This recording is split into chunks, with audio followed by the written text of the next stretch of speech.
Hi there, and welcome to the podcast. I'm your host, Rosa, health coach, trainer, and teacher. I'm also founder of the Simply Strong programs and community. Here, we cut through the noise to simplify health, personal growth, and lifestyle, helping you to thrive with ease, confidence, and vitality.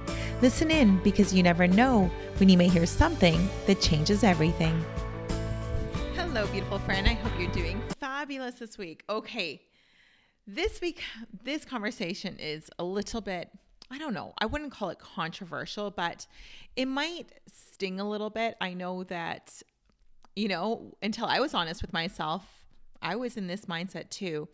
And that is that during perimenopause, we feel like our hormones are all over the place, and that's why we're gaining weight. I put on the dreaded 20 to 30 pounds during menopause, and it's like a funny story is I realized that it was happening. Like I could see it in pictures.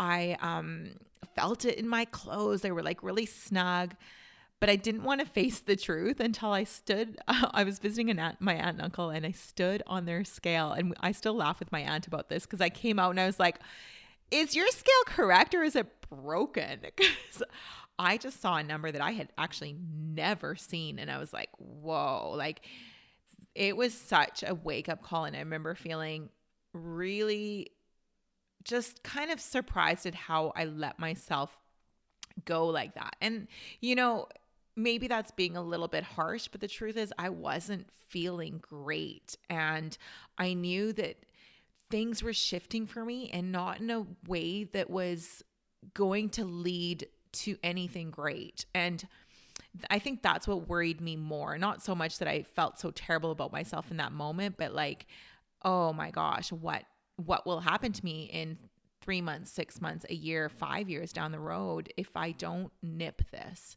And the truth is that weight came on during perimenopause, but also I was really sad at the time. I had just moved back to my hometown. I'd gone through a divorce. At that time I was separated. It was just like such a difficult time.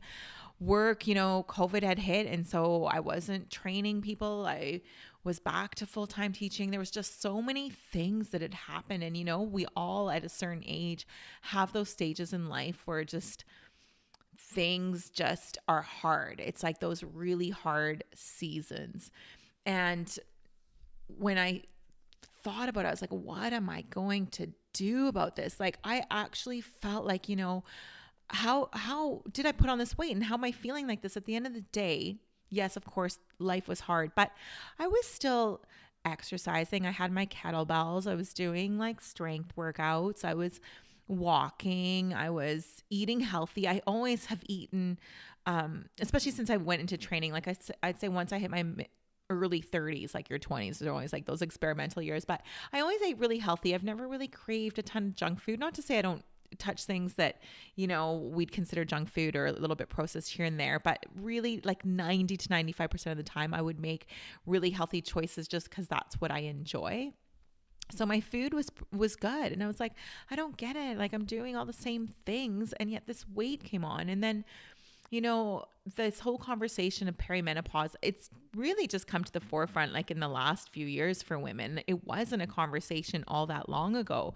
And it has become a conversation about how, HRT and hormones and how you put on this weight and how everything's so hard during this time. And it feels so doom and gloom. And that's been the conversation for a while. And look, I am not anti-HRT. I don't know enough about it. If I need it down the road, will I take it? Yes. I'm not here to educate on HRT. What I'm here to say is that alongside that, and a lot of the doctors that are also talking about HRT also talk about how lifestyle has a massive impact on our perimenopausal symptoms, how we can alleviate many of the symptoms, or at least greatly lessen them with lifestyle changes and very specific changes that I'll get into.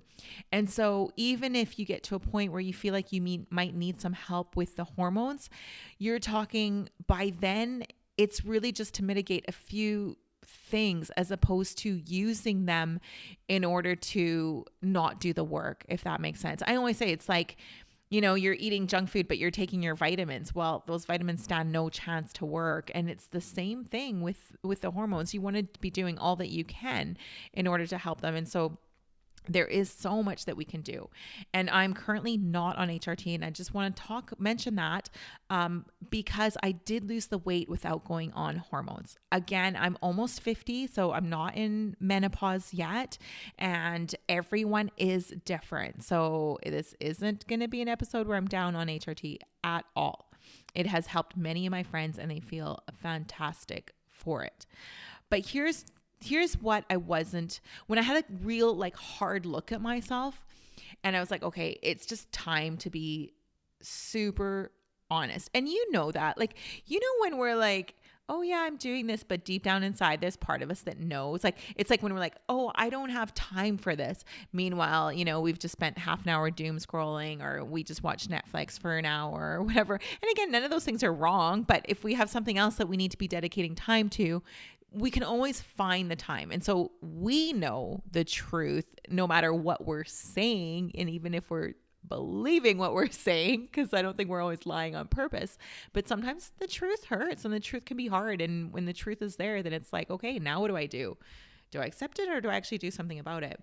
And so here's the things that I was actually doing that had put on the weight. And again, I'm not overly hard on myself. I was going through a really difficult time. And I do believe that even keeping up with my healthy habits to an extent, even though I put on the weight, they probably saved me mentally in many ways. And perhaps without them, I would have put on a lot more weight and spiraled a lot more. So we never know. And I am grateful that somehow I was able to still keep these healthy habits. And sometimes that's the season that we're in. And that's why we develop these habits, so that when we're going through a hard time, we can still keep them to at least a level, or not be away from them for too long. So for me, this 20-pound gain, I would say happened over maybe even a 6-month period. It wasn't all that long before I was like, whoops, time to do something about this. But you think in 6 months, if you're putting on 3 or 4 pounds, it's a month. It's not that hard to do that when you look back.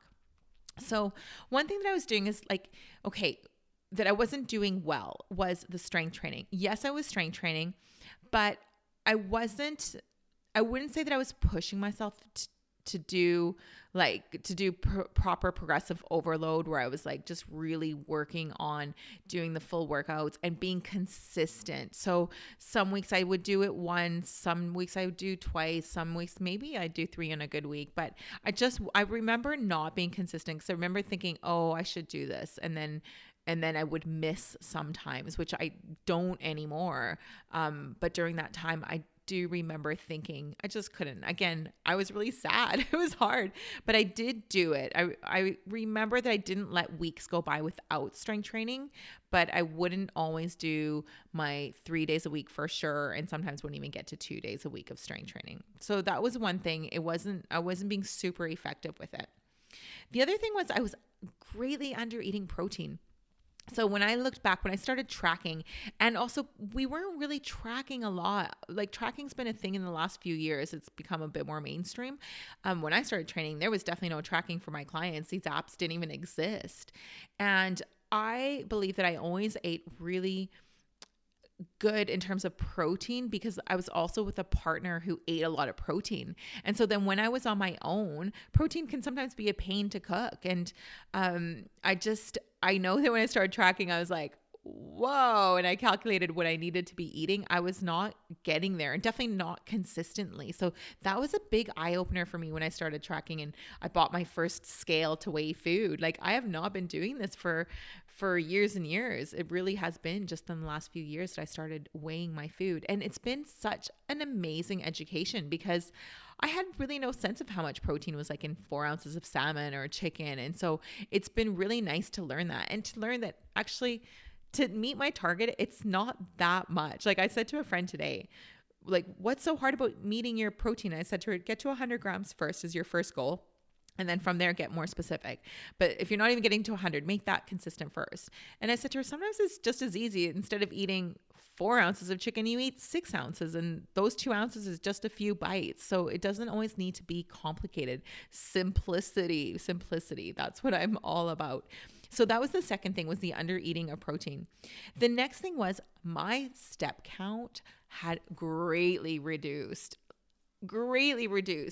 Up until then, I had lived in cities that just didn't snow in the winter, and walking was part of transportation for me. I would go grocery shopping. I'd walk to go get groceries. I mean, I had vehicles, but I just didn't need it. Like, the grocery shop was nearby. I would go for walks. I would meet friends for walks. Like, walking was just part of what I did.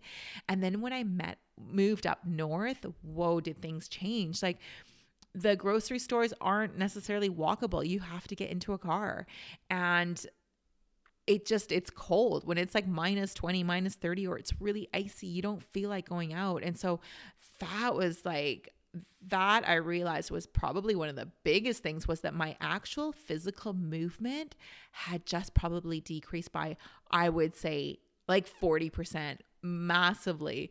Now I've changed things. Like, I'm so much more conscious of it. So I have a walking pad for the winter. I have it in my house. It's like a mini kind of treadmill. The gym that I joined has a track, so I walk there. And then there's like a stadium like just down the road too that you can walk in the winter. So now I have all these other options for walking, and I make sure that I get my 10,000 steps in. And this winter was awesome. I don't even know if there was any days that I got below the 10,000, and many times I got more. It's just become a lot more of a conscious like planning, as opposed to it being part of my daily life, just because, and that's just in the winter, and then it gets easy again in the summer. But that was one thing, was that step count. And when I moved up north, I remember it was like September 1st. So we were just on our way into winter. From that was also alcohol. I'm not a drinker. I'll drink at Christmas. I'll drink usually in the month of August when you're going to the lake, or I'm in Portugal. I'll have like drinks here and there. Occasionally I'll have a glass of wine with friends, but I could easily go without thinking about it a month or 2 months and not having touched alcohol. Like, it's very easy for me to do. But when I moved up here, I realized it was just a little more part of the culture in the north. There, I would go to people's houses and there'd be wine, and you go out and there'd be wine. It was just like, it seemed to be around me a lot more. It's also because my circle had changed, right? I went from spending a lot of time with people that were trainers and, into health and all the things. And so we didn't really do a lot of drinking, to all of a sudden it just changed, and neither good nor bad. It just meant that I was having more alcohol.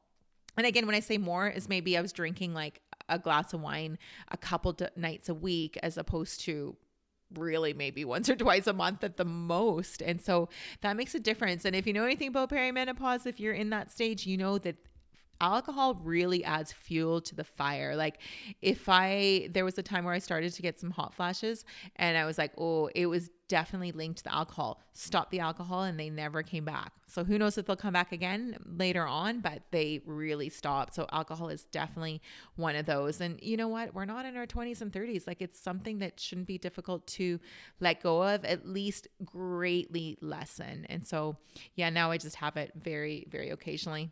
So that was another thing. And then number 5 was I wasn't sleeping well. I just wasn't sleeping. One, the stress. And of course, like when you go through quite a traumatic time in life in terms of a divorce, that was really emotionally difficult.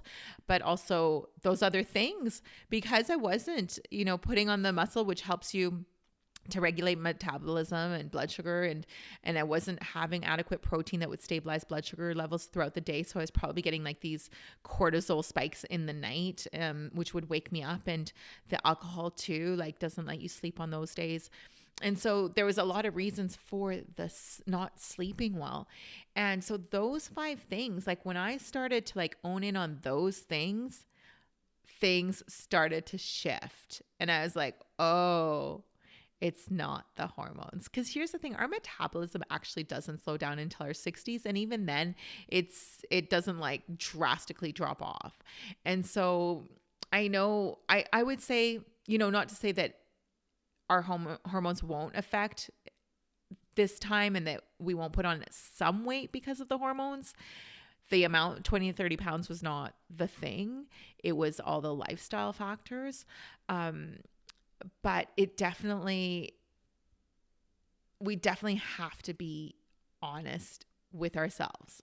And I know sometimes people do, like when people do go on HRT and they do start to sleep better and feel better, they also have more energy to move more and to start doing things with, sometimes you just move more without realizing it because you're not so tired. So it's just hard to know. But I have helped countless of women now in their 40s and 50s to lose those dreaded 20 to 30 pounds without, and some of them have not been on hormones, or some of them have been on hormones, and the HRT didn't help to lose the weight, and they still didn't feel great in terms of weight loss and feeling like themselves again. And so I do think it's time to really have a close look at ourselves and be like, okay, what do I want? How do I want to feel? What areas do I think I really need to make a little bit of a shift in? And if you're not sure, reach out. I am taking one-to-one clients. I take you for 6 weeks at a time. You can message me daily. I teach you how to strength train, how to eat well, how to track your macros. I set your macros for you. We do it all through my Simply Strong 6-week plan. It's absolutely incredible and has helped countless women in the exact same situation to lose that weight and just like get back to themselves and feel incredible and be able to wear those clothes that they loved wearing and feel so good. And so if you're feeling like it's time, I want to do something about that, then reach out. You can reach out to me on Instagram at roccofit.com. You can email me info@roccofit.com, or you can also go to my website, ROCOFIT.com. All right. Have a beautiful week. Thank you so much for listening in today. I know time is precious, and I'm grateful you shared yours with me. It would mean the world to me if you felt an impact, a moment of inspiration, or learned something new. If you would share it with those you care about and leave me a review on iTunes. I'd love to know what spoke to you or what you'd like to hear more of. Your sharing and leaving a review would help so much on this journey to making an impact on as many people as possible. It's worth it. I know from experience, there are moments when something we hear has the possibility of changing everything.